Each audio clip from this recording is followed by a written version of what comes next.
Hi friends, అందరూ ఎలా ఉన్నారు? బాగున్నారా? మేము వచ్చేసి బాగున్నామండి. ఈరోజు వీడియో వచ్చేసి నేనైతే బెంగళూరు నుంచి ఊరికైతే వెళ్తున్నాను, మా విలేజ్కి. దానికోసం అయితే ముందుటి నుంచే చాలా హ్యాపీగా అయితే ఫీల్ అవుతున్నాను. ఇప్పుడు వచ్చేసి విలేజ్ అయితే వచ్చామండి. ఇది వచ్చేసి మా విలేజ్లో బయట అనమాట, ఒక వీధిలో అయితే పిల్లలందరూ చాలామంది అయితే ఆడుకుంటూ ఉంటారు. సాయంత్రం పూట బాగా ఎంజాయ్ చేస్తూ ఆడుతూ ఉంటారు. మా పిల్లలు కూడా అలానే ఆడుతూ ఉంటే బొంబాయి మిఠాయి అనేది వచ్చిందండి. అది కావాలి మమ్మీ అంటే సర్లే బా అనేసి అయితే తీపిస్తున్నాను. అది వచ్చేసి మా ఎన్నోళ్ళ ఇల్లేనండి, ఆయన కూర్చొని ఉండే దగ్గర.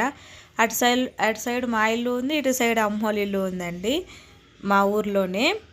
కానీ ఊర్లో అయితే చాలా బాగుంటుందండి. నేనైతే బెంగళూరు నుంచి వచ్చేటప్పుడు అంతా ఎప్పుడెప్పుడు ఊరెళ్దామా అని ఉంటానన్నమాట.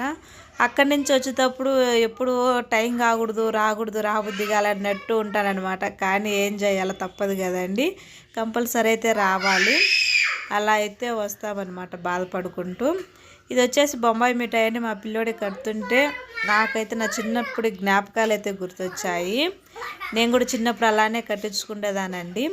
మీకు కూడా ఎవరికైనా అలాంటి జ్ఞాపకాలు కూడా గుర్తొస్తుంటే కామెంట్ అయితే చేయండి.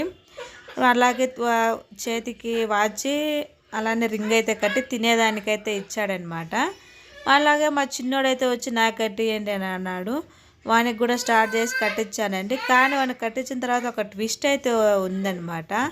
ఈయనకైతే అంతా కట్టిండు, కానీ మొత్తానికి ఒక రింగ్ అయితే కట్టడం మర్చిపోయాడు. వాచ్ అయితే కట్టేసి తినేది మాత్రమైతే ఇచ్చాడండి. ఆ తర్వాత ట్విస్ట్ స్టార్ట్ అయింది. మళ్ళీ దాంట్లోనే తీసి మా చిన్నోడికి రింగ్ అయితే కట్టాము. వీడియోకి నచ్చితే ప్లీజ్ లైక్ చేయండి, సబ్స్క్రైబ్ అయితే చేసుకోండి. Bye bye.